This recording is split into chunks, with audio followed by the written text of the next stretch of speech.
ನಮಸ್ಕಾರ ಪ್ರಿಯ ವೀಕ್ಷಕರೇ. 2026ನೇ ಇಸ್ವಿಯ ಯುಗಾದಿಯ ವರ್ಷ ಭವಿಷ್ಯ. ಈ ವರ್ಷ ಯಾರಿಗೆ ಹೇಗಿರುತ್ತೆ ಅಂತ ಹೇಳಿ ತಿಳಿಸ್ಕೊಡ್ತೇನೆ. ಮೊದಲನೇ ಬಾರಿಗೆ ನೀವೇನಾದ್ರೂ ನಮ್ಮ ಚಾನಲ್ಗೆ ಭೇಟಿ ಮಾಡಿದ್ರೆ ಸಬ್ಸ್ಕ್ರೈಬ್ ಮಾಡ್ಕೊಳ್ಳಿ. ಹಾಗೆಯೇ ಪಕ್ಕದಲ್ಲಿ ಕಾಣ್ತಾ ಇರುವಂತಹ ಬೆಲ್ ಐಕಾನ್ ನ ಕ್ಲಿಕ್ ಮಾಡ್ಕೊಳ್ಳಿ. ನಿಮ್ಮ ವೈವಾಹಿಕ ಜೀವನದಲ್ಲಿ ತೊಡಕುಗಳು ಉಂಟಾಗಿದ್ರೆ ಅಥವಾ ನಿಮ್ಮ ಪ್ರೀತಿ ಪ್ರೇಮದ ವಿಚಾರದಲ್ಲಿನ ಸಮಸ್ಯೆಗಳು ಎದುರಾಗಿದ್ರೆ ಅದಕ್ಕೆ ಪರಿಹಾರ ಬೇಕು ಅನ್ನುವಂತಹದ್ದಾದ್ರೆ ಖಂಡಿತವಾಗಿ ನಿಮಗೆ ಎಲ್ಲಾ ಸಮಸ್ಯೆಗಳಿಗೂ ಪರಿಹಾರ ಅನ್ನುವಂಥದ್ದು ಇಲ್ಲಿ ಸಿಗ್ತದೆ. ಹಾಗಾಗಿ ಗುರೂಜಿ ಅವರನ್ನ ನೇರವಾಗಿ ಭೇಟಿ ಮಾಡಿ ಅಥವಾ ಕೆಳಗೆ ಕಾಣ್ತಾ ಇರುವಂತಹ ನಂಬರ್ಗೆ ಒಮ್ಮೆ ಕರೆ ಮಾಡಿ. ಇನ್ನು 2026ನೇ ಇಸ್ವಿಯ ಈ ಒಂದು ನೂತನ ಸಂವತ್ಸರ ಯಾವುದು ಆರಂಭ ಆಗ್ತಾ ಇದೆ, ಅದರ ಒಂದು ಗ್ರಹ ಸ್ಥಿತಿಗಳು ಹೇಗಿದೆ, ಸುಮ್ಮನೆ ಬ್ರೀಫ್ ಆಗಿ ಹೇಗಿರುತ್ತೆ ಅನ್ನೋದನ್ನ ನಾವು ತಿಳ್ಕೊಳ್ತಾ ಹೋಗೋಣ. ಈ ಒಂದು ವರ್ಷದ ಒಂದು ನೂತನವಾದಂತಹ ಸಂವತ್ಸರ ಯಾವ್ದಪ್ಪ ಅಂದ್ರೆ ಅದೇ ಪರಾಭಾವ ಸಂವತ್ಸರ. ಪರಾಭಾವ ನಾಮ ಸಂವತ್ಸರ ಅನ್ನುವಂತಹದ್ರ ಅರ್ಥ ಏನಪ್ಪಾ, ಅದರ ಒಂದು ಹೆಸರಿನಲ್ಲೇ ಇರುವ ಹಾಗೆ ಅವಮಾನಕರ ಸೋಲು ಅಥವಾ ಸೋಲಿನ ಪರಿಸ್ಥಿತಿ ಅನ್ನುವಂತಹದ್ದು. ಈ ಒಂದು ವರ್ಷದಲ್ಲಿ ಈ ರೀತಿಯಾದಂತಹ ಸಂವತ್ಸರದ ಒಂದು ಪ್ರಭಾವ ಅನ್ನುವಂಥದ್ದು ರಾಜಕೀಯ ವ್ಯಕ್ತಿಗಳ ಮೇಲೆ, ವಿವಿಧ ರಾಜಕೀಯ ಕ್ಷೇತ್ರಗಳ ಮೇಲೆ, ಪ್ರಮುಖ ವ್ಯಕ್ತಿಗಳ ಜೀವನದ ಮೇಲೆ ಮಹತ್ತರವಾದಂತಹ ಬದಲಾವಣೆಗಳನ್ನ ಸಂಭವಿಸುವಂತಹ ಸಾಧ್ಯತೆ ಇರುವಂತಹದ್ದು. ಎಲ್ಲಾ ಕಡೆಯಲ್ಲೂ ಕೂಡ ಸೋಲು ಅನ್ನುವಂತಹದ್ದು ಪ್ರತಿಯೊಬ್ಬರಲ್ಲಿ, ಅಥವಾ ಒಂದು ಪರನಂಬಿಕೆ ಅನ್ನುವಂತಹದ್ದು, ಈ ರೀತಿಯಾಗಿ ಅವಮಾನಕರವಾದಂತಹ ಘಟನೆಗಳು ಈ ವರ್ಷ ಹೆಚ್ಚಿನದಾಗಿ ನಡೀತಾ ಇರುವಂತದ್ದು. ಇನ್ನು ರಾಜಗುರು ಬೃಹಸ್ಪತಿ ಅನ್ನುವಂತಹವನು ಈ ವರ್ಷ ರಾಜ ಆಗಿರ್ತಾನೆ, ಬೃಹಸ್ಪತಿ. ಹಾಗಾಗಿ ಆದರೆ ಆ ರಾಜ ಆಗಿರುವಂತಹ ಬೃಹಸ್ಪತಿ ಒಳ್ಳೇದೇನೋ ಮಾಡ್ತಾನೆ, ಆದ್ರೆ ವಿಶೇಷವಾಗಿ ಈ ವರ್ಷ ಕೇತು ಗ್ರಹದ ಪ್ರಭಾವ ಹೆಚ್ಚಾಗಿ ಕಾಣಿಸ್ಕೊಳ್ತಾ ಇರುವುದರಿಂದಾಗಿ ಎಲ್ಲ ಕೂಡ ತಳಕೆಳಗಾಗುತ್ತೆ. ಈ ರೀತಿಯಾಗಿ ಈ ಒಂದು ಸಂವತ್ಸರದ ಒಂದು ಪ್ರಭಾವ ಅನ್ನುವಂಥದ್ದನ್ನ ಪ್ರತಿಯೊಬ್ಬರ ಒಂದು ಜೀವನದಲ್ಲಿಯೂ ಕೂಡ ಅನುಭವಕ್ಕೆ ಬರುವಂತಹದ್ದಾಗ್ತದೆ. ಇನ್ನ ಈ ಏಪ್ರಿಲ್ ನಿಂದ ಜುಲೈವರೆಗೂ ನೋಡುವಂತದ್ದಾದ್ರೆ ಕಾಳಸರ್ಪದ ಯೋಗ ಅನ್ನುವಂತಹದ್ದು ಉಂಟಾಗುವಂತಹ ಸಾಧ್ಯತೆ ಇರುವುದರಿಂದಾಗಿ, ಜೊತೆಗೆ ಸುಮಾರು 200 ವರ್ಷಗಳ ನಂತರ ಕಾಣುವಂತಹ ಅಪರೂಪವಾದಂತಹ ಗ್ರಹಗಳ ಒಂದು ಸಂಯೋಗ ಅನ್ನುವಂತಹದ್ದು ಈ ವರ್ಷ ಸಂಭವಿಸಬಹುದಾದಂತಹ ಒಂದು ವಿದ್ಯಮಾನಗಳು ಅಥವಾ ಏನು ನಡೆಯುವಂತಹ ಘಟನೆಗಳಿಗೆ ಅದು ಕಾರಣವಾಗುವಂತಹದ್ದು.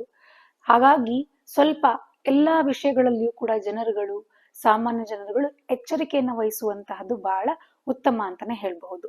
ಇನ್ನ ಸಾಮಾಜಿಕವಾಗಿ ಇನ್ನು ವೈಯಕ್ತಿಕವಾದಂತಹ ಭವಿಷ್ಯಗಳು ಹೇಗಿರುತ್ತೆ ಅಂದ್ರೆ ಮಾನಸಿಕವಾದಂತಹ ಒತ್ತಡ ಅನ್ನುವಂಥದ್ದು ಇರ್ತದೆ.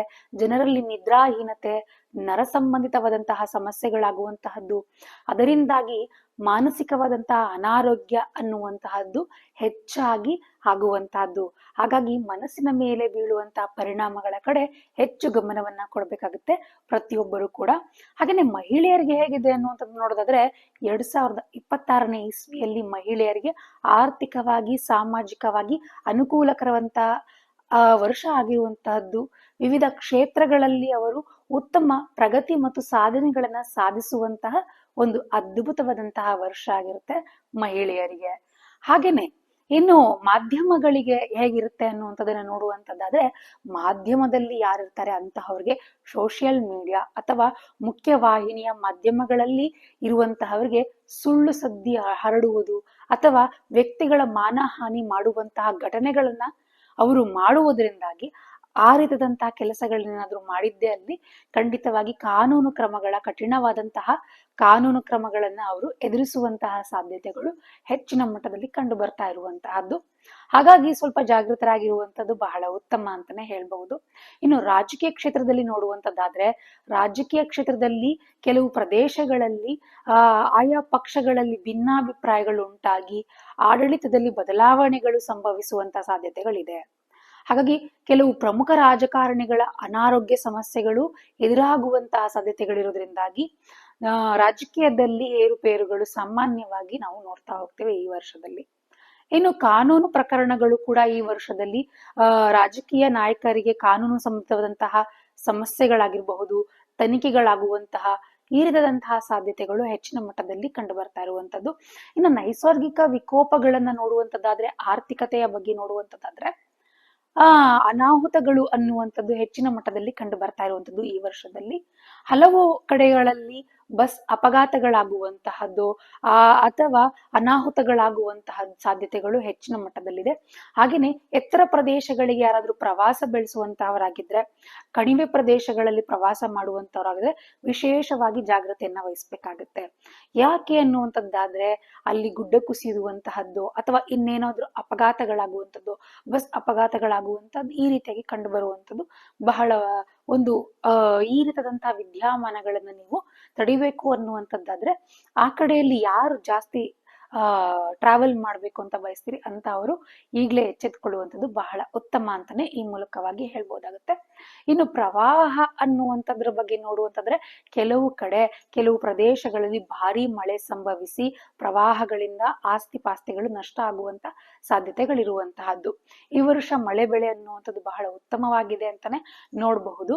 ಹಾಗೇನೆ ಬಂಗಾರ ಬೆಳ್ಳಿಯ ಬಗ್ಗೆ ನೋಡುವಂತದ್ದಾದ್ರೆ ಈಗ ಆಲ್ರೆಡಿ ಬಂಗಾರ ಬೆಳ್ಳಿಯ ಬೆಲೆ ಅನ್ನುವಂಥದ್ದು ಏರಿಕೆಯಲ್ಲೇ ಇದೆ. ಅದೇ ರೀತಿಯಾಗಿ 2026 ಯುಗಾದಿಯ ಒಂದು ಭವಿಷ್ಯ ಏನ್ ಹೇಳುತ್ತಪ್ಪ ಅನ್ನುವಂಥದ್ದಾದ್ರೆ ಈ ವರ್ಷವೂ ಕೂಡ ಭಾರಿ ಬೆಲೆ ಹೆಚ್ಚಾಗುವಂತಹ ಸಾಧ್ಯತೆ ಇದೆ ಅಂತ ಹೇಳಿ ತೋರಿಸ್ತಾ ಇರುವಂತಹದ್ದು. ಹಾಗೇನೆ ಇದಕ್ಕೆಲ್ಲ ಪರಿಹಾರಗಳೇನು ಅನ್ನುವಂಥದ್ದನ್ನ ನೋಡ್ಕೊಳ್ಳೋದಾದ್ರೆ ಬಹಳ ಸಿಂಪಲ್ ಆಗಿರುವಂತಹ ಪರಿಹಾರ. ಆರ್ಥಿಕವಾಗಿ ನೀವು ಎಚ್ಚೆತ್ಕೊಳ್ಬೇಕಾಗಿರುವಂತದ್ದು ಪ್ರತಿಯೊಬ್ಬರು ಕೂಡ 2026ನೇ ಇಸ್ವಿಯಲ್ಲಿ ಯಾರಿಗಾದ್ರೂ ನೀವು ಸಾಲ ಕೊಡುವಂತಹದ್ದು ಅಥವಾ ಲೋನ್ಸ್ ಗಳನ್ನ ನಿಮ್ ಕಡೆಯಿಂದ ಅವ್ರಿಗೆ ಏನು ಒಂದು ಅಗ್ರಿಮೆಂಟ್ ಮಾಡ್ಕೊಡುವಂಥದ್ದು ಅಥವಾ ಶೂರಿಟಿ ಹಾಕೊಡುವಂತಹದ್ದು ಏನಾದ್ರೂ ಈ ರೀತಿಯಾಗಿ ಹೆಲ್ಪ್ ಮಾಡುವಂತ ವಿಚಾರಗಳಲ್ಲಿ ಹೆಚ್ಚು ಜಾಗ್ರತೆಯನ್ನ ವಹಿಸ್ಬೇಕಾಗತ್ತೆ.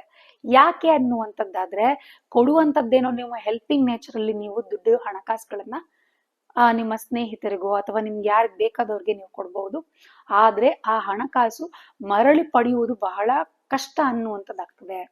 ಹೌದು, ಯಾಕೆ ಅಂದ್ರೆ ಅವರು ಕೊಡುವಂತಹ ಸಂದರ್ಭದಲ್ಲಿ ಬಹಳ ಒಳ್ಳೆಯವರಾಗಿರ್ತಾರೆ, ಆದ್ರೆ ಇಸ್ಕೊಳ್ಳುವಂತ ಸಂದರ್ಭದಲ್ಲಿ ನಿಮಗೆಷ್ಟೇ ಕಷ್ಟ ಇದ್ರೂ ಅವ್ರು ಹಿಂದಿರುಗಿಸುವಂತಹದ್ದು ಬಹಳ ವಿಳಂಬ ಆಗುವಂತಹದ್ದಾಗ್ತದೆ. ಹಾಗಾಗಿ ಹಣಕಾಸಿನ ವ್ಯವಹಾರಗಳನ್ನ ಮಾಡುವಾಗ ಬಹಳ ಜಾಗೃತೆಯಿಂದ ಇರ್ಬೇಕಾಗತ್ತೆ ಎಲ್ಲರೂ ಕೂಡ. ಇನ್ನು ವಿಶೇಷವಾಗಿ ನೀವು ಯಾವ್ದಾದ್ರು ಮುಖ್ಯವಾದಂತಹ ಕೆಲಸಗಳಿಗೆ ಹೋಗ್ಬೇಕು, ಆ ಕೆಲಸದಲ್ಲಿ ನೀವು ಜಯಶಾಲಿಗಳಾಗ್ಬೇಕು, ಆ ಒಂದು ಕೆಲಸ ಅನ್ನುವಂಥದ್ದು ನಿಮ್ಗೆ ಆಗ ಬರ್ಬೇಕು ಅನ್ನುವಂತಹದ್ದಾದ್ರೆ ಯಾರೇ ಆದ್ರೂ ಕೂಡ ಈ ವರ್ಷದಲ್ಲಿ ಇದೊಂದು ಟಿಪ್ಸ್, ಈ ಒಂದು ಬಣ್ಣದ ಬಟ್ಟೆನ ಧರಿಸಿ ನೀವು ಹೋಗೋದ್ರಿಂದಾಗಿ ನಿಮ್ಮ ಕೆಲಸಗಳು ಸುಸೂತ್ರವಾಗಿ ಆಗ್ತದೆ. ಯಾವ್ದಪ್ಪ ಅದು ಅಂದ್ರೆ ಲೆಮನ್ ಎಲ್ಲೋ ಅಥವಾ ನಿಂಬೆ ಹಳದಿ ಅಂತ ಹೇಳ್ತಾರಲ್ಲ ಆ ಬಣ್ಣದ ಒಂದು ವಸ್ತ್ರವನ್ನ ಧರಿಸಿ ನೀವು ಮುಖ್ಯವಾದಂತಹ ಕಾರ್ಯ ಅಥವಾ ಕೆಲಸಗಳಿಗೆ ನೀವು ಹೋಗೋದ್ರಿಂದಾಗಿ ನಿಮ್ಮ ಕೆಲಸಗಳು ಅನ್ನುವಂಥದ್ದು ಬಹಳ ವಿಶೇಷವಾಗಿ ನಿಮ್ ಕೈಗೂಡುವಂತದ್ದಾಗ್ತದೆ. ಇನ್ನು ದೇವತಾ ದರ್ಶನ ಅನ್ನುವಂಥದ್ದಾದ್ರೆ ಕಾಳಹಸ್ತಿಯಲ್ಲಿರುವಂತಹ ದಕ್ಷಿಣಾಮೂರ್ತಿಯ ಒಂದು ದೇವರ ದರ್ಶನವನ್ನ ಮಾಡಿ ಹಳದಿ ಹೂಗಳಿಂದ ಅರ್ಚನೆಯನ್ನ ಮಾಡಿಸೋದ್ರಿಂದಾಗಿ ನಿಮಗೆ ಎಂತಹದ್ದೇ ಕಷ್ಟಗಳೆದುರಾದ್ರೂ ಕೂಡ ಈ ಒಂದು ಪರಾಭಾವ ಸಂವತ್ಸರದಲ್ಲಿ ಅದು ನಿಮಿಷ ಮಾತ್ರದಲ್ಲಿ ಮಾಯವಾಗುವಂತದ್ದಾಗ್ತದೆ. ಖಂಡಿತವಾಗಿ ಕಾಳಹಸ್ತಿಯಲ್ಲಿರುವಂತಹ ಆ ದಕ್ಷಿಣಾಮೂರ್ತಿಯ ಸ್ವಾಮಿಯನ್ನ ದರ್ಶನ ಮಾಡ್ಕೊಂಡ್ ಬನ್ನಿ. ಒಮ್ಮೆ ಆದ್ರೂ ಈ ವರ್ಷದಲ್ಲಿ ನಿಮ್ಮ ಒಂದು ಭವಿಷ್ಯ ಅನ್ನುವಂಥದ್ದು ಚೇಂಜ್ ಆಗ್ತದೆ. ಇನ್ನು 50 ವರ್ಷ ಮೇಲ್ಪಟ್ಟಿರುವಂತಹವ್ರು ಯಾರೇ ಆದ್ರೂ ಕೂಡ ವಯಸ್ಸಾದಂತಹವರು ಮೆಟ್ಟಲು ಹತ್ತುವಾಗ ಇಳಿಯುವಾಗ ಬಹಳ ಜಾಗೃತೆಯಿಂದ ಇರ್ಬೇಕಾಗ್ತದೆ. ಯಾಕೆ ಅಂದ್ರೆ ಜಾರಿ ಬೀಳುವಂತಹದ್ದು, ಕೈಕಾಲು ಮೂಳೆಗಳನ್ನು ಮುರ್ಕೊಳ್ಳುವಂತಹ ಸಾಧ್ಯತೆಗಳಿದೆ. ಹಾಗಾಗಿ ವಯಸ್ಸಾಗಿರುವಂತಹವರು ಈ ಒಂದು ವಿಚಾರಗಳಲ್ಲಿ ಹೆಚ್ಚು ಜಾಗೃತೆಯನ್ನ ವಹಿಸುವಂಥದ್ದು ಬಹಳ ಉತ್ತಮ ಅಂತಾನೆ ಈ ಮೂಲಕವಾಗಿ ಹೇಳ್ಬಹುದಾಗ್ತದೆ. ಸ್ವತಂತ್ರ, ಸತ್ಯ, ಸಹನೆ. ಧನುಸ್ಸು ರಾಶಿಯವರೇ, ನೀವು ಒಂದು ಜಾಗದಲ್ಲಿ ನಿಲ್ಲುವವರಲ್ಲ, ಆದ್ರೆ ಈ ಯುಗಾದಿ ನಿಮ್ಮ ಜೀವನದಲ್ಲಿ ಒಂದು ದೊಡ್ಡ ಬದಲಾವಣೆ ತರುವಂತಹ ಒಂದು ದಿಕ್ಕನ್ನ ಬದಲಾಯಿಸುವಂತಹ ವರ್ಷ ಆಗಲಿದೆ. 2026 ಇದು ನಿಮ್ಮ ಗ್ರೋತ್ ಇಯರ್ ಅಂತಾನೆ ಹೇಳ್ಬಹುದು ಧನುಸ್ಸು ರಾಶಿಯಲ್ಲಿರುವಂತವ್ರಿಗೆ. ಆದ್ರೆ ಒಂದು ತಪ್ಪು ನಿರ್ಧಾರ ನಿಮ್ಮ ವೇಗವನ್ನ ನಿಧಾನ ಮಾಡ್ತದೆ. ಹಾಗಾಗಿ ಯಾವುದೇ ಒಂದು ತಪ್ಪು ನಿರ್ಧಾರಗಳನ್ನ ತೆಗೆದುಕೊಳ್ಳಕ್ಕೂ ಮುಂಚೆ ನೀವು 2 ಬಾರಿ ಯೋಚನೆ ಮಾಡ್ಬೇಕಾಗತ್ತೆ. ಹಾಗಾದ್ರೆ ಧನುಸ್ಸು ರಾಶಿಯವರ ಈ ಒಂದು 2026ನೇ ಇಸ್ವಿಯ ಒಂದು ಯುಗಾದಿಯ ವರ್ಷ ಭವಿಷ್ಯ ಹೇಗಿದೆ ಅನ್ನೋದನ್ನ ನಾವು ತಿಳ್ಕೊಳ್ಬೇಕಾಗತ್ತೆ. ಹಾಗಾದ್ರೆ ಧನುಸ್ಸು ರಾಶಿಯಲ್ಲಿ ಇರುವಂತವರ ಒಂದು ಸ್ವಭಾವ ಏನು, ಗುಣ ಏನು ಅನ್ನೋದನ್ನ ನೋಡೋದಾದ್ರೆ, ಧನುಸ್ಸು ರಾಶಿಯವರು ಅಗ್ನಿ ತತ್ವ ರಾಶಿಯಾಗಿರ್ತಾರೆ. ಈ ಒಂದು ರಾಶಿಯಾಧಿಪತಿ ಬಂದು ಗುರು ಆಗಿರ್ತಾನೆ. ಈ ಒಂದು ರಾಶಿಯವರು ಆಪ್ಟಿಮೈಸ್ಟಿಕ್, ಹಾಗೇನೆ ಸ್ಪಿರಿಚುಯಲ್, ಹಾಗೇನೆ ಇವರು ನಾಲೆಡ್ಜ್ ಸೀಕಿಂಗ್, ಈ ಒಂದು ಒಳ್ಳೆಯ ಗುಣಗಳು ಇವರಲ್ಲಿ ಇರ್ತದೆ. ಹಾಗೇನೆ ಈ ಒಂದು ಸ್ವಾಭಾವಿಕವಾಗಿ ಇವರ ನೇಚರ್ ಆಗಿರ್ತದೆ ಈ ಗುಣಗಳು. ಆದ್ರೆ ಓವರ್ ಥಿಂಕಿಂಗ್ ಮಾಡೋದು, ಇಂಪೇಷನ್ಸ್, ಅಸಹನೆಯಿಂದ ಇರುವಂತಹವರು ಈ ಒಂದು ಇವರ ಒಂದು ಬ್ಯಾಕ್ ಡ್ರಾಪ್ಸ್ ಅಥವಾ ಸವಾಲು ಅಂತಾನೆ ಹೇಳ್ಬೋದು ಈ ಎರಡು ವಿಷಯಗಳು ಕೂಡ. ಈ ಯುಗಾದಿಯ ನಂತರ ಡಿಸಿಪ್ಲಿನ್ ಅನ್ನುವಂಥದ್ದು ನಿಮ್ಮ ಯಶಸ್ಸಿನ ಒಂದು ಕೀಲಿ ಅಂತಾನೆ ಹೇಳ್ಬಹುದು. ಯಾಕೆ ಅನ್ನುವಂಥದ್ದಾದ್ರೆ ಧನುಸ್ಸು ರಾಶಿಯಲ್ಲಿರುವಂತವ್ರಿಗೆ ಈ ವರ್ಷ ಡಿಸಿಪ್ಲಿನ್ ಆಗಿ ಎಷ್ಟು ಇರ್ತಾರೆ, ಅವ್ರ ಕೆಲಸದ ಮೇಲಾಗಿರಬಹುದು, ಇನ್ಯಾವುದೇ ಒಂದು ವಿಚಾರಗಳ ಮೇಲೆ ಕೂಡ ಆಗಿರ್ಬಹುದು, ಹಾಗಿದ್ರೆ ಅಷ್ಟೇ ರೀತಿಯಾದಂತಹ ಯಶಸ್ಸನ್ನ ಪಡ್ಕೊಳ್ಳಿಕ್ಕೆ ಈ ಒಂದು ಇಯರ್ ಅನ್ನುವಂಥದ್ದು ಗ್ರೋತ್ ಅನ್ನ ನೀಡ್ತಾ ಹೋಗ್ತದೆ. ಹಾಗಾದ್ರೆ ಧನುಸ್ಸು ರಾಶಿಯವರ ಈ ಒಂದು 3 ವಿಚಾರಗಳಲ್ಲಿ ಹೇಗಿದೆ ಅನ್ನೋದನ್ನ ನೋಡೋದಾದ್ರೆ, ಮೊದಲನೇದಾಗಿ ಹಣಕಾಸಿನ ಒಂದು ವಿಚಾರವಾಗಿ ಹಣಕಾಸಿನ ಭವಿಷ್ಯ ಅನ್ನುವಂಥದ್ದು 2026ರ ಆರಂಭದಲ್ಲಿ ಇನ್ಕಮ್ ಅನ್ನುವಂಥದ್ದು ಸ್ಟೇಬಲ್ ಆಗಿದೆ, ಹಾಗೆ ನಿಮಗೆ ನಡ್ಕೊಳ್ತಾ ಹೋಗುತ್ತೆ. ಆದ್ರೆ ಟ್ರಾವೆಲ್ ಮತ್ತು ಲರ್ನಿಂಗ್ ಮೇಲೆ ಹೆಚ್ಚು ಖರ್ಚು ಮಾಡಬೇಕಾಗುವಂತ ಸಾಧ್ಯತೆಗಳಿದೆ. ಹಾಗಾಗಿ ಹೆಚ್ಚು ಖರ್ಚುಗಳಾಗಬಹುದು. ನಿಮ್ಗೆ ಈ ಒಂದು ಟ್ರಾವೆಲಿಂಗ್ ಆಗಿರ್ಬೋದು, ಲರ್ನಿಂಗ್, ನೀವು ಹೊಸ ಹೊಸ ವಿಷಯಗಳನ್ನ ಕಲ್ತ್ಕೊಳ್ಳೋದಿಕ್ಕೆ ಇಷ್ಟಪಡುವಂತಹ ವ್ಯಕ್ತಿಗಳಾಗಿರ್ತೀರಿ ಈ ಧನುಸ್ಸು ರಾಶಿಯಲ್ಲಿ ಇರುವಂತವ್ರು. ಹಾಗಾಗಿ ಆ ಒಂದು ಹೊಸ ಹೊಸ ವಿಚಾರಗಳನ್ನ ಕಲ್ತ್ಕೊಳ್ಳಿಕ್ಕೆ ಟ್ರಾವೆಲಿಂಗ್ ಮಾಡುವಂತಹ ಒಂದು ವಿಚಾರಗಳಲ್ಲಿ ನೀವು ಹೆಚ್ಚು ಖರ್ಚನ್ನ ಮಾಡ್ಕೊಳ್ಳುವಂಥದ್ದಾಗ್ತದೆ. ಹಾಗೆ ಜೂನ್ ನಂತರದಲ್ಲಿ ನಿಮ್ಗೆ ಫೈನಾನ್ಷಿಯಲ್ ಗ್ರೋತ್ ಅನ್ನುವಂಥದ್ದು ಆಗ್ತಾ ಹೋಗ್ತದೆ. ಧನುಸ್ಸು ರಾಶಿಯಲ್ಲಿ ಇರುವಂತವ್ರಿಗೆ ಫೈನಾನ್ಷಿಯಲ್ ಗ್ರೋತ್ ಅನ್ನ ನೀವು ಜೂನ್ ನಂತರದಲ್ಲಿ ನೋಡ್ತಾ ಹೋಗ್ತೀರಿ. ಹಾಗೇನೆ ಫಾರಿನ್ ಕನೆಕ್ಷನ್ ಅನ್ನುವಂಥದ್ದು ಅಥವಾ ಆನ್ಲೈನ್ ಇನ್ಕಮ್ ಅನ್ನುವಂತ ಚಾನ್ಸ್ ಗಳನ್ನ ಪಡ್ಕೊಳ್ತಾ ಹೋಗ್ತೀರಿ. ಫಾರಿನ್ ಕನೆಕ್ಷನ್ ನಿಮ್ಗೆ ಆಗ್ತದೆ. ನೀವು ಹಾಗೇನೆ ಅದರಲ್ಲಿ ಆನ್ಲೈನ್ ಇನ್ಕಮಿಂಗ್ ಏನಾದ್ರು ಮಾಡ್ಕೊಳ್ಳುವಂತವ್ರು ಆದ್ರೆ ಅದರಲ್ಲೂ ಕೂಡ ನಿಮ್ಗೆ ಇನ್ಕಮ್ ಬರ್ತಾ ಹೋಗ್ತದೆ. ಇನ್ವೆಸ್ಟ್ಮೆಂಟ್ ಮಾಡ್ಬೇಕು ಅನ್ನುವಂಥದ್ದು ಏನಾದ್ರು ಯೋಚನೆ ಇದ್ರೆ ಧನುಸ್ಸು ರಾಶಿಯಲ್ಲಿ ಇರುವಂತವ್ರಿಗೆ ಲಾಂಗ್ ಟರ್ಮ್ ಪ್ಲಾನ್ಸ್ ಗಳಿಗೆ ಹೆಚ್ಚು ಹೊತ್ತನ್ನ ಕೊಡಿ.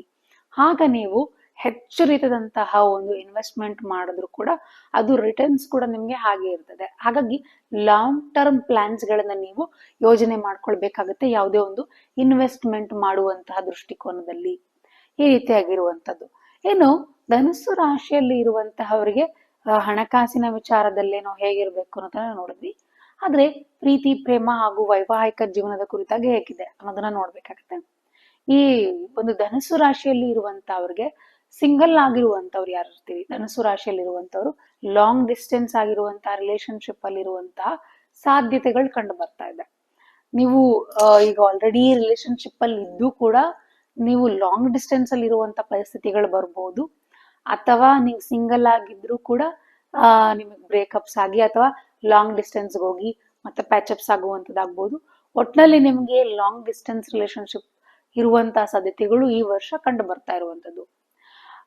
ಡಿಫ್ರೆಂಟ್ ಬ್ಯಾಕ್ ಗ್ರೌಂಡ್ ಗಳು ಇರುವಂತಹ ವ್ಯಕ್ತಿಗಳ ಜೊತೆ ನಿಮಗೆ ಲವ್ ರಿಲೇಶನ್ಶಿಪ್ ಅನ್ನುವಂಥದ್ದು ಇರುವಂತಹ ಚಾನ್ಸಸ್ ಗಳು ಕಂಡು ಬರ್ತಾ ಇದೆ.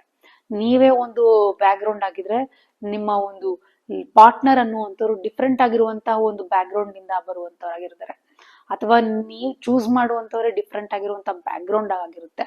ಹಾಗಾಗಿ ಈ ರೀತಿಯಾಗಿರುವಂತಹದ್ದು ಈ ಒಂದು ಲವ್ ಲೈಫ್ ಅಲ್ಲಿ ಧನುಸ್ಸು ರಾಶಿಯವರಿಗೆ. ಇನ್ನು ಮ್ಯಾರಿಡ್ ಲೈಫ್ ಹೇಗಿದೆ, ವೈವಾಹಿಕ ಜೀವನ ಅನ್ನುವಂಥದ್ದು ಈ ಒಂದು ಧನುಸ್ಸು ರಾಶಿಯಲ್ಲಿ ಇರುವಂತವ್ರಿಗೆ ಪಾರ್ಟ್ನರ್ ಜೊತೆ ಟ್ರಾವೆಲ್ ಅಥವಾ ಸ್ಪಿರಿಚುವಲ್ ಜರ್ನಿ ಬಾಂಡಿಂಗ್ ಅನ್ನುವಂಥದ್ದು ಹೆಚ್ಚಾಗ್ತಾ ಹೋಗ್ತದೆ. ನಿಮ್ಮ ಪಾರ್ಟ್ನರ್ ಅಥವಾ ನಿಮ್ಮ ಒಂದು ಲೈಫ್ ಪಾರ್ಟ್ನರ್, ಹೆಂಡತಿ ಆಗಿರ್ಬಹುದು ಅಥವಾ ಗಂಡ ಆಗಿರ್ಬಹುದು, ಅವ್ರ ಜೊತೆ ನೀವು ಒಂದು ಟ್ರಾವೆಲ್ ಮಾಡ್ತಾ ಹೋಗ್ತೀರಿ. ಆ ಟ್ರಾವೆಲ್ಸ್ ಗಳಲ್ಲಿ ಈ ವರ್ಷ ನೀವು ನಿಮ್ಮ ಒಂದು ಇಡೀ ಜೀವನವನ್ನ ಕಳಿತೀರಿ. ಹಾಗೇನೆ ಹೆಚ್ಚಿನದಾಗಿ ಸ್ಪಿರಿಚುವಲ್ ಜರ್ನಿ ಅನ್ನುವಂಥದ್ದನ್ನ ಮಾಡ್ತೀರಿ. ಅದರಿಂದ ನಿಮ್ಮ ಬಾಂಡಿಂಗ್ ಅನ್ನುವಂಥದ್ದು ಹೆಚ್ಚಾಗ್ತಾ ಹೋಗ್ತದೆ. ಮೊದಲನೇದಾಗಿಯೇ ಧನುಸ್ಸು ರಾಶಿಯವರು ಬಹಳ ಸ್ಪಿರಿಚುವಲ್ ಆಗಿರುವಂತಹ ಪರ್ಸನ್ ಆಗಿರ್ತಾರೆ. ಅದೇ ರೀತಿಯಾದಂತಹ ಸ್ಪಿರಿಚುವಲ್ ಪರ್ಸನ್ ಏನಾದ್ರೂ ಅವ್ರ ಲೈಫ್ ಪಾರ್ಟ್ನರ್ ಆದ್ರೆ ಅವ್ರ ಬಾಂಡಿಂಗ್ ಇನ್ನೂ ಕೂಡ ಇಂಪ್ರೂವ್ ಆಗುತ್ತೆ, ಇನ್ನೂ ಕೂಡ ಬಾಂಡಿಂಗ್ ಸ್ಟ್ರಾಂಗ್ ಆಗ್ತಾ ಹೋಗ್ತದೆ. ಹಾಗಾಗಿ ಈ ರೀತಿಯಾಗಿರುವಂತಹದ್ದು. ಇನ್ನು ವಿಶೇಷವಾಗಿ ಹೇಳ್ಬೇಕಪ್ಪ ಅನ್ನೋದಾದ್ರೆ ಈ ಒಂದು ಧನುಸ್ಸು ರಾಶಿಯಲ್ಲಿ ಇರುವಂತವ್ರಿಗೆ ಈ ಹಾನೆಸ್ಟಿ ಅನ್ನುವಂಥದ್ರ ಬಗ್ಗೆ ಹೆಚ್ಚು ಗಮನವನ್ನ ಕೊಡ್ತಾರೆ. ಹಾನೆಸ್ಟಿಯನ್ನ ಮೇಂಟೈನ್ ಮಾಡ್ತಾ ಹೋದ್ರೆ ಸಂಬಂಧ ಅನ್ನುವಂಥದ್ದು ಕೂಡ ಅಷ್ಟೇ ಗಟ್ಟಿ ಆಗ್ತಾ ಹೋಗ್ತದೆ. ಹಾನೆಸ್ಟಿಗೆ ಹೆಚ್ಚು ಒತ್ತು ಕೊಡುವಂತವ್ರಾದ್ದರಿಂದ ಹಾನೆಸ್ಟ್ ಅನ್ನ ತುಂಬಾ ಮೇನ್ ಆಗಿರುವಂತಹ ಒಂದು ವಿಷಯವಾಗಿ ಅವರು ಅವರ ಲೈಫ್ ಅಲ್ಲಿ ನೋಡ್ತಾ ಇರ್ತಾರೆ. ಹಾಗಾಗಿ ಆ ಒಂದು ವಿಚಾರದಲ್ಲಿ ನೀವು ಇರುವಂತವ್ರೇ ಆಗಿದ್ರೆ ನಿಮ್ಮ ಲೈಫ್ ಪಾರ್ಟ್ನರ್ ನಿಮ್ ಜೊತೆ ಯಾವಾಗ್ಲೂ ಕೂಡ ನಿಲ್ತಿರ್ತಾರೆ. ಹಾಗೇನೆ ಇನ್ನು ಉದ್ಯೋಗ ಮತ್ತು ವೃತ್ತಿಯ ಪರವಾಗಿ ನೋಡುವಂತದ್ದಾದ್ರೆ ಧನುಸು ರಾಶಿಯಲ್ಲಿ ಇರುವಂತವ್ರಿಗೆ ಜಾಬ್ ಮಾಡುವಂತವ್ರಿಗಾದ್ರೆ ಈ ವರ್ಷ ಹೇಗಿದೆ? ಪ್ರಮೋಷನ್ ಅಥವಾ ಫಾರಿನ್ ಆಪರ್ಚುನಿಟೀಸ್ ಬರುವಂತ ಸಾಧ್ಯತೆ ಇದೆ. ಯಾರು ಧನುಸು ರಾಶಿಯಲ್ಲಿ ಇರುವಂತವ್ರು ಕೆಲಸ ಮಾಡ್ತಾ ಇರುವಂತವ್ರು ನಿಮ್ಮ ಒಂದು ಜಾಬ್ ನಲ್ಲಿ ಪ್ರಮೋಷನ್ಸ್ ನ ಎಕ್ಸ್ಪೆಕ್ಟ್ ಮಾಡ್ತಾ ಇರ್ತೀರಿ, ಅಂತವ್ರಿಗೆ ಈ ವರ್ಷ ಖಂಡಿತವಾಗಿ ಒಂದು ಪ್ರಮೋಷನ್ ಆಗುವಂತ ಸಾಧ್ಯತೆಗಳು, ಅದರಂತ ಚಾನ್ಸ್ಗಳು ಬರ್ತಾ ಇದೆ. ಹಾಗೇನೆ ಫಾರಿನ್ ರಿಲೇಟೆಡ್ ಆಗಿರುವಂತ ಆಪರ್ಚುನಿಟೀಸ್ಗಳು, ನಿಮಗೆ ಯಾರು ಫಾರಿನ್ ಹೋಗ್ಬೇಕು ಅಂತ ಆಸೆ ಇರುತ್ತೆ, ಅಲ್ಲೋಗಿ ಕೆಲಸ ಮಾಡ್ಬೇಕು ಅನ್ನುವಂತ ಆಸೆ ಇರ್ತದೆ, ಅಥವಾ ಹೈಯರ್ ಸ್ಟಡೀಸ್ ಮಾಡ್ಬೇಕು ಅನ್ನೋಂಥದ್ದು ಆಸೆ ಇರ್ತದೆ. ಈ ರೀತಿಯಾಗಿ ಏನಾದ್ರೂ ಒಂದಿರುತ್ತಲ್ಲ, ಆ ರೀತಿಯಾದಂತಹದ್ದು ನಿಮ್ಗೆ ಈ ವರ್ಷ ಅದಾಗದೆ ಹುಡಿಕೊಂಡು ಬರುವಂತ ಚಾನ್ಸ್ಗಳಿದೆ. ಹಾಗೆ ಅದನ್ನ ಸದುಪಯೋಗ ಪಡಿಸ್ಕೊಳ್ಬೇಕಾಗುತ್ತೆ ಧನುಸು ರಾಶಿಯಲ್ಲಿರುವಂತವ್ರು. ಯಾರು ಟೀಚಿಂಗ್ ಅಲ್ಲಿ ಇದೀರಿ, ಲಾ, ಹಾಗೇನೆ ಸ್ಪಿರಿಚುಯಾಲಿಟಿ, ಟ್ರಾವೆಲ್, ಇಂಡಸ್ಟ್ರಿ, ಈ ರೀತಿಯಾದಂತಹ ಕ್ಷೇತ್ರಗಳಲ್ಲಿ ನೀವು ಕೆಲಸ ಮಾಡುವಂತವ್ರು ಇರುವಂತಹ ವ್ಯಕ್ತಿಗಳಾಗಿವೆ, ಬಹಳ ಉತ್ತಮವಾದಂತಹ ಅವಕಾಶಗಳು ನಿಮ್ಗೆ ಸಿಗ್ತಾ ಹೋಗ್ತದೆ ಧನುಸು ರಾಶಿಯಲ್ಲಿರುವಂತವ್ರಿಗೆ. ಬಹಳಷ್ಟು ಜನಕ್ಕೆ ಅವರವರ ಒಂದು ಕ್ಷೇತ್ರಗಳಲ್ಲಿ ಅವ್ರಿಗೆ ಈ ರೀತಿಯಾದಂತ ಅಭಿವೃದ್ಧಿಗಳನ್ನ 2026 ನೋಡ್ತಾ ಹೋಗ್ತೀರಿ. ಇನ್ನು ಯಾರು ಬಿಸ್ನೆಸ್ ಮಾಡ್ತಾ ಇದ್ದೀರಿ, ಧನುಸು ರಾಶಿಯಲ್ಲಿರುವಂತವ್ರು ಹೊಸದಾಗಿರುವಂತದ್ದು ಮಾಡ್ಬೇಕು ಅಂತ ಇದ್ದೀರಿ ಅಥವಾ ಮಾಡಿದ್ದೀರಿ, ಚಿಕ್ಕದಾಗಿರುವಂತ ಬಿಸ್ನೆಸ್ ಆದ್ರೂ ಕೂಡ ಎಕ್ಸ್ಪೆನ್ಷನ್ ಆಗ್ತಾ ಹೋಗುತ್ತೆ, ದೊಡ್ಡದಾಗ್ತಾ ಹೋಗುತ್ತೆ, ವಿಸ್ತರಣೆ ಮಾಡ್ತಾ ಹೋಗ್ತೀರಿ. ಯಾವಾಗ ನೀವು ನಿಮ್ಮಲ್ಲಿ ಒಂದು ಕಾನ್ಫಿಡೆನ್ಸ್ ಲೆವೆಲ್ ನ ನೀವು ಚೆನ್ನಾಗಿ ಇಟ್ಕೊಳ್ತೀರಿ, ಆ ಕಾನ್ಫಿಡೆನ್ಸ್ ಲೆವೆಲ್ ಅನ್ನುವಂತಹದ್ದು ನಿಮ್ಮನ್ನ ಇನ್ನು ದೊಡ್ಡದ್ ಮಾಡ್ಬೇಕು ಅಂತ ಹೇಳಿ ತಗೊಂಡೋಗುತ್ತೆ. ಆದ್ರೆ ಓವರ್ ಕಾನ್ಫಿಡೆನ್ಸ್ ನಿಮ್ಮನ್ನ ಕಿಲ್ ಮಾಡುತ್ತೆ. ಹಾಗಾಗಿ ಓವರ್ ಕಾನ್ಫಿಡೆನ್ಸ್ ಬೇಡ. ಕಾನ್ಫಿಡೆನ್ಸ್ ನ ಇಟ್ಕೊಂಡು ನೀವು ಏನನ್ನೇ ಮಾಡ್ಬೇಕು ಅಂತ ಹೋದ್ರು ಕೂಡ ಖಂಡಿತ ಈ ವರ್ಷ ನೀವು ಯಾವ್ದನ್ನು ಕೂಡ ಎಷ್ಟು ಬೇಕಾದ್ರೂ ವಿಸ್ತರಣೆ ಮಾಡುವಂತಹ ಒಂದು ಸಾಮರ್ಥ್ಯ ಅನ್ನುವಂಥದ್ದು ಧನುಸ್ಸು ರಾಶಿಯಲ್ಲಿರುವಂತವ್ರಿಗಿದೆ. ಹಾಗಾದ್ರೆ ಈ ಸ್ಟೂಡೆಂಟ್ಸ್ಗೆ ಈ ವರ್ಷ ಹೇಗಿದೆ ಅನ್ನೋದನ್ನ ನೋಡೋದಾದ್ರೆ, ಹೈಯರ್ ಸ್ಟಡೀಸ್ ಅಥವಾ ಅಬ್ರಾಡ್ ನಲ್ಲಿ ಎಜುಕೇಶನ್ ಮಾಡ್ಬೇಕು ಅನ್ನುವಂತ ವ್ಯಕ್ತಿಗಳಿಗೆ ಖಂಡಿತವಾಗಿ ಬಹಳಷ್ಟು ಉತ್ತಮವಾದಂತಹ ಅವಕಾಶಗಳು ಕಂಡು ಬರ್ತಾ ಇರುವಂತದ್ದು. ನಾನು ಆಗ್ಲೇ ಹೇಳ್ದಾಗೆ ಫಾರಿನ್ ರಿಲೇಟೆಡ್ ಆಗಿ ಎಲ್ಲೇ ಹೋಗ್ಬೇಕು ಅಥವಾ ನೀವೇನೇ ಮಾಡ್ಬೇಕು ಅಂದ್ರೂ ಕೂಡ, ಎಜುಕೇಶನ್ ಮಾಡ್ಬೇಕು ಅಂದ್ರೂ ಕೂಡ ಈ ವರ್ಷ ಬಹಳ ನಿಮ್ಗೆ ಅವಕಾಶಗಳು ತಾನೇ ಒದಗಿ ಬರುವಂತದ್ದಾಗ್ತದೆ. ಧನುಸು ರಾಶಿಯಲ್ಲಿರುವಂತವ್ರು ಯಾವ ವಿಚಾರಗಳಲ್ಲಿ ಎಚ್ಚರಿಕೆಯನ್ನ ವಹಿಸ್ಬೇಕು ಅನ್ನುವಂಥದ್ದನ್ನ ನೋಡುವಂತದ್ದಾದ್ರೆ, ನೀವು ಮಾತು ಕೊಟ್ಟಿದ್ದೇ ಆದ್ರೆ ಯಾವುದೇ ಒಂದು ವಿಚಾರಗಳಲ್ಲಿ ಫುಲ್ಫಿಲ್ ಮಾಡಿ, ಖಂಡಿತ ಇಲ್ಲ ಅಂದ್ರೆ ಸಮಸ್ಯೆಗಳಿಗೆ ಸಿಕ್ಕಾಕೋತೀರಿ. ಹಾಗೇನೆ ಓವರ್ ಸ್ಪೀಡಿಂಗ್ ನ ಕಡಿಮೆ ಮಾಡಿ. ತುಂಬಾ ವೇಗವಾಗಿ ಹೋಗ್ತಿರ್ತೀರಿ, ಪ್ರತಿಯೊಂದು ವಿಚಾರಗಳಲ್ಲಿ ಎಸ್ ನಾನು ಮಾಡೇ ಮಾಡ್ತೀನಿ, ನನ್ ಕೈಲಿ ಆಗ್ಬಿಡುತ್ತೆ ಅಂತ ಹೇಳಿ ತುಂಬಾ ಸ್ಪೀಡ್ ಆಗಿ ಹೋಗ್ತಾ ಇರ್ತೀರಿ. ಆ ಸ್ಪೀಡ್ ನ ಈ ಒಂದು ವರ್ಷದಲ್ಲಿ ಸ್ವಲ್ಪ ಬ್ರೇಕ್ ಮಾಡ್ಕೊಳ್ಳಿ, ಆ ಸ್ಪೀಡ್ ನ ಬ್ರೇಕ್ ಹಾಕೊಳ್ಳಿ. ಹಾಗೇನೆ ಹೆಲ್ತ್ ವಿಚಾರವಾಗಿ ನೋಡುವಂತದ್ದಾದ್ರೆ, ನಿಮ್ಮ ಒಂದು ಕೈಕಾಲುಗಳ ಬಗ್ಗೆ ಒಂದು ಗಮನವನ್ನ ಕೊಡಿ, ಲಿವರ್ ಸಂಬಂಧಿತ ಕಡೆ ಹೆಚ್ಚು ಗಮನವನ್ನ ಕೊಡಿ. ಈ ಒಂದು ವಿಚಾರಗಳಲ್ಲಿ ನಿಮ್ಮ ಹೆಲ್ತ್ ಪ್ರಾಬ್ಲಮ್ಸ್ ಗಳಾಗಬಹುದು. ಹಾಗೇನೆ ಅದೃಷ್ಟದ ಸೂಚನೆಗಳೇನು ಅನ್ನುವಂಥದ್ದನ್ನ ನೋಡುವಂತದ್ದಾದ್ರೆ, ಅದೃಷ್ಟದ ಬಣ್ಣ ಬಂದು ಹಳದಿ ಆಗಿರ್ತದೆ, ಅದೃಷ್ಟದ ದಿನ ಬಂದು ಗುರುವಾರ, ಹಾಗೇನೆ ಅದೃಷ್ಟದ ಸಂಖ್ಯೆ ಬಂದು 3 ಆಗಿರ್ತದೆ. ಇದು ಧನುಸ್ಸು ರಾಶಿಯಲ್ಲಿರುವಂತವ್ರಿಗೆ. ಇನ್ನು ಪರಿಹಾರ ಏನಪ್ಪಾ ಅಂದ್ರೆ, ಪ್ರತಿ ಗುರುವಾರ ನೀವು ಗುರುಗಳ ಆಲಯಕ್ಕೆ ಹೋಗುವಂಥದ್ದು. ಗುರುವಾರದ ದಿನದಂದು ಗುರು ರಾಘವೇಂದ್ರ ಸ್ವಾಮಿಗಳಾಗಿರ್ಬೋದು, ಸಾಯಿಬಾಬಾ ಆಗಿರ್ಬೋದು, ಇನ್ಯಾವುದೇ ನಿಮ್ಮ ಇಷ್ಟ ಗುರುಗಳಾಗಿರ್ಬೋದು, ಇಷ್ಟ ದೇವತಾ ಆರಾಧನೆಯಲ್ಲಿ ಗುರುಗಳು ಯಾರಿರ್ತಾರೆ, ನಿಮ್ಮ ಒಂದು ಆರಾಧ್ಯ ದೈವ ಯಾರ್ಯಾಗಿರ್ತಾರೆ ಅಂತವರ ಒಂದು ಗುರುಗಳ ಒಂದು ದರ್ಶನ ಮಾಡುವಂಥದ್ದು ಅಥವಾ ಮನೆಯಲ್ಲೇ ಗುರುಗಳ ಆರಾಧನೆ ಮಾಡುವಂಥದ್ದು ಮಾಡ್ಕೊಳ್ಳೋದ್ರಿಂದಾಗಿ ಸಾಕಷ್ಟು ಅನುಕೂಲ ಆಗುತ್ತೆ. ಓಂ ಗುರವೇ ನಮಃ ಅನ್ನುವಂಥ ಮಂತ್ರವನ್ನ 19 ಬಾರಿ ಪಠನೆ ಮಾಡೋದ್ರಿಂದಾಗಿ, ಜಪ ಮಾಡೋದ್ರಿಂದಾಗಿ ಪ್ರತಿನಿತ್ಯವೂ ಕೂಡ ಶುಭ ಅನ್ನುವಂಥದ್ದಾಗ್ತದೆ. ಹಳದಿ ಅಥವಾ ಕಡಲೆ ಕಾಳು, ಬಾಳೆ ಹಣ್ಣನ್ನ ದಾನ ಮಾಡೋದ್ರಿಂದಾಗಿ ಅತಿ ಹೆಚ್ಚಿನ ಶುಭವನ್ನ ಪಡ್ಕೊಳ್ತಾ ಹೋಗ್ತೀರಿ ಧನುಸ್ಸು ರಾಶಿಯಲ್ಲಿರುವಂತವ್ರು. ಹಾಗಾದ್ರೆ ಧನುಸ್ಸು ರಾಶಿಯವರು ಈ ಒಂದು ಯುಗಾದಿ ಅನ್ನುವಂಥದ್ದು ನಿಮ್ಮ ಜೀವನದಲ್ಲಿ ಅಡ್ವೆಂಚರಸ್ ಆಗಿರ್ತದೆ, ಹಾಗೇನೆ ಅಚೀವ್ಮೆಂಟ್ ಈ ಎರಡನ್ನು ಕೂಡ ತರಲಿರುವಂತಹ ಒಂದು ಯುಗಾದಿ ಆಗಿದೆ ನಿಮ್ಗೆ. ಹಾಗಾದ್ರೆ ಇದನ್ನ ನೀವು ಖಂಡಿತ ಸದುಪಯೋಗ ಪಡಿಸ್ಕೊಳ್ಳೇಬೇಕಾಗ್ತದೆ. ನೀವು ಡಿಸಿಪ್ಲಿನ್ ನ ಜೊತೆ ನಡೆದುಕೊಂಡು ಹೋದ್ರೆ, ಅದ್ರ ಜೊತೆಗೆ ನೀವು ಹೆಜ್ಜೆ ಹಾಕೊಳ್ತಾ ಹೋದ್ರೆ 2026 ನಿಮ್ಮ ಒಂದು ಡ್ರೀಮ್ ಇಯರ್ ಆಗಿ ಕಂಡು ಬರ್ತಾ ಇದೆ. ಆ ಡ್ರೀಮ್ ನ ನೀವು ಫುಲ್ಫಿಲ್ ಮಾಡ್ಕೊಳ್ಳಕ್ಕೆ ಸಿದ್ಧರಿದ್ದೀರಾ? ಹಾಗಾದ್ರೆ ಖಂಡಿತ ನೀವು ಸಿದ್ಧರಿದ್ದೀರಿ ಅನ್ನೋದಾದ್ರೆ ನಿಮ್ಮ ಬಾಣವನ್ನ ಸರಿಯಾಗಿ ಗುರಿ ಇಟ್ಟು ಹೊಡೆಯಲು ರೆಡಿಯಾಗಿರಿ. ಹಾಗಾದ್ರೆ ಎಲ್ರಿಗೂ ಒಳ್ಳೇದಾಗ್ಲಿ. ಈ ಒಂದು ಯುಗಾದಿ ಹಬ್ಬದ ಆರ್ಥಿಕ ಶುಭಾಶಯಗಳನ್ನ ತಿಳಿಸ್ತಾ ಈ ಒಂದು ಧನುಸ್ಸು ರಾಶಿಯವರಿಗೆ ಈ ವರ್ಷ ಗುರಿ ಸಾಧನೆಯ ವರ್ಷ ಆಗಲಿದೆ ಅಂತ ಈ ಮೂಲಕವಾಗಿ ತಿಳಿಸ್ಕೊಡ್ತೇನೆ.